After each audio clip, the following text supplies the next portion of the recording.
I'm Sheriff John Mina. It is our policy to release body-worn camera video, including deputy-involved shootings. My heart has been ripped from my chest, all in a matter of minutes. Shots fired, shots fired. Still northbound, number 1. Watch out, watch out, watch out. An unusual shooting incident happened involving a young man who was wounded by a Baldwin County Sheriff's deputy while being taken into custody back in 2017. The incident occurred around 2 p.m. at 49 West Apartments on Georgia 49 in Milledgeville, Georgia. Deputies had responded to a call regarding a son who had allegedly struck his mother in the face. According to a statement from the Georgia Bureau of Investigation, GBI, one of the deputies arrived first and attempted to arrest the son, identified as Jamel Jackson, 18. Who refused to comply. The deputy then called for backup, and 2 additional deputies arrived at the scene. They attempted to take Jackson into custody, but he resisted, leading to a brief physical struggle.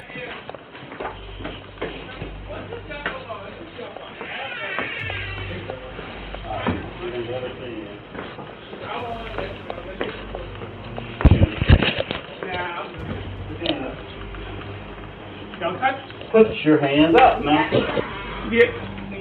The GBI statement explained that during the struggle, the deputies intended to use a taser to gain compliance from Jackson. However, Deputy Charles Gillis mistakenly drew his firearm instead of his taser and discharged 1 shot, striking Jackson in the arm.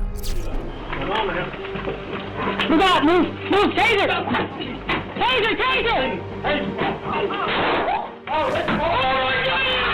What? Get shot! Deputy Gillis informed GBI agents that he had intended to use his taser during the incident. Body cam footage of the encounter has been reviewed by investigators.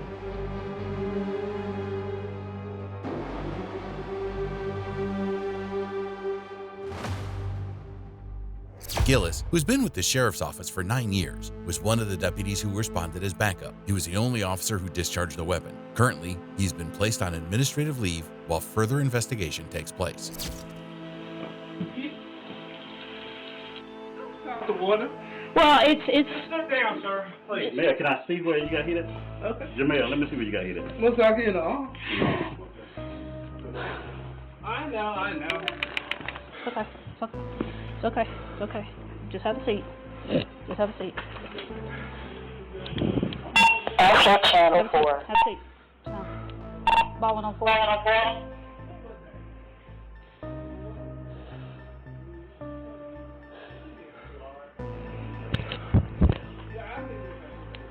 Ballin' on 4. Sit down. Sit. Sit down. Sit. Notify number 8, please. We're gonna need him out here. 11 discharges firearm. Following treatment at a Macon hospital, Jackson was arrested on Tuesday and faces misdemeanor charges of family violence and obstruction. He's being held at the Wilkinson County Jail, and his bond will likely be determined by Wednesday. Sheriff Bill Macy described the incident as unfortunate, stating, "To be honest, it's a bad situation." He explained that the offender was a resisting arrest and acknowledged that deputy mistakenly drew his firearm instead of his taser. Massey emphasized the seriousness of the situation and expressed relief that it did not escalate further. Gillis has expressed remorse for the mistake, stating, "I'm sorry," during the investigation. I've got a deputy that inadvertently pulled his service weapon as opposed to his taser and shot this individual in the arm. We are very sorry that this happened with the man that we had to arrest. Moving on to the next case with a more tragic and lethal outcome. In Orlando, Florida, on August 6, 2022, the Orange County Sheriff's Office received reports of gunshots at the Heritage Hotel on 7900 South Orange Blossom Trail. Before deputies arrived, 2 individuals had already been shot. Upon reaching the scene, deputies found Dylan Jimenez with a gunshot wound and attempted to provide medical assistance. However, they noticed another man, later identified as Brian Richardson, nearby, holding a gun.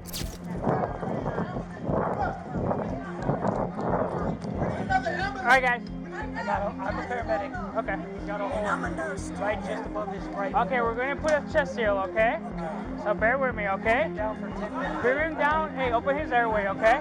Put him down on his back. Open his airway. Hey!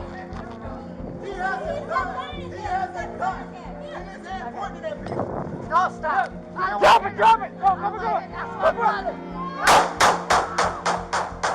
Deputies instructed Richardson to drop the weapon, but he did not comply. comply. Consequently, one deputy discharged his firearm. Fortunately, no deputies were harmed during the incident. All 3 individuals who were shot were transported to the hospital. Unfortunately, Dylan Jimenez and Brian Richardson succumbed to their injuries, while the 3rd person survived. The deputy who fired his weapon has been placed on temporary administrative leave with pay, pending further investigation. It was so shocking. I watched both of them dying at the same time. It's like my heart has been ripped from my chest, and all in a matter of minutes. A similar and a more tragic incident occurred in 2022 in Hesperia, California.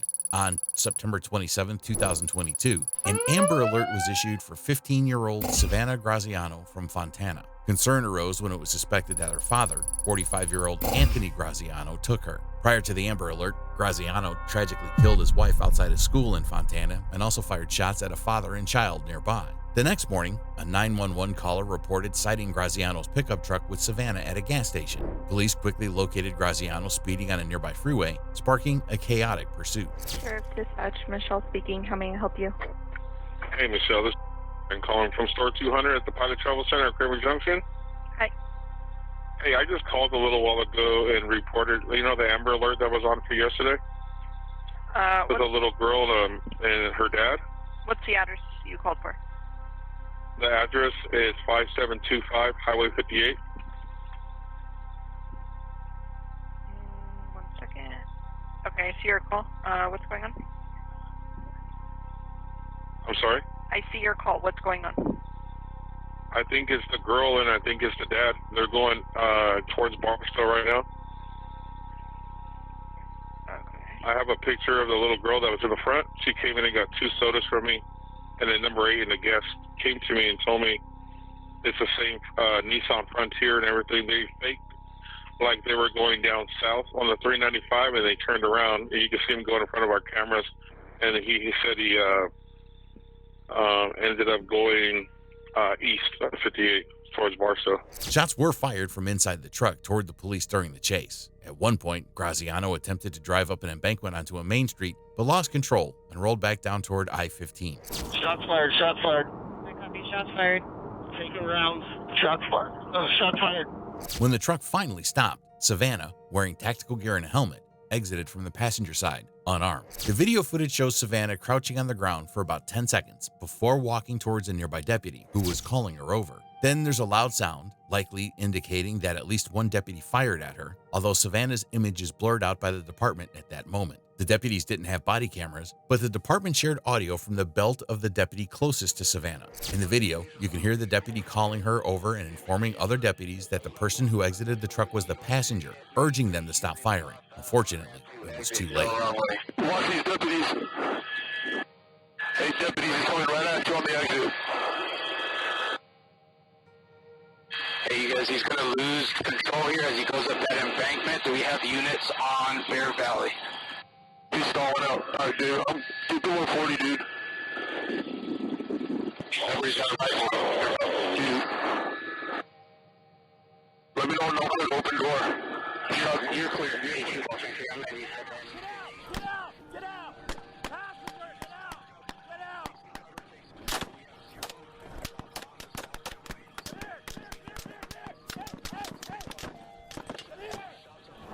Come to me!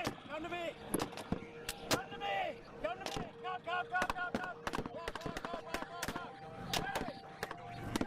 Stop, Junior! He's in the car! Stop! She's okay! He's in the car! Stop! Oh, no.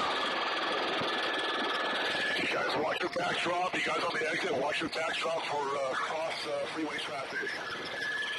Watch your crossfire, guys. Deputies immediately began providing medical assistance to Savannah, and she was rushed to the hospital, where she later succumbed to her injuries. Anthony Graziano, her father, was pronounced dead at the scene. Numerous firearms were found at the scene, along with hundreds of rounds of ammunition, flashbangs, smoke grenades, as well as body armor and tactical helmets. Additionally, 4 sheriff's department vehicles were struck by gunfire during the incident. What are your thoughts? Share them in the comments below, and don't forget to like and subscribe.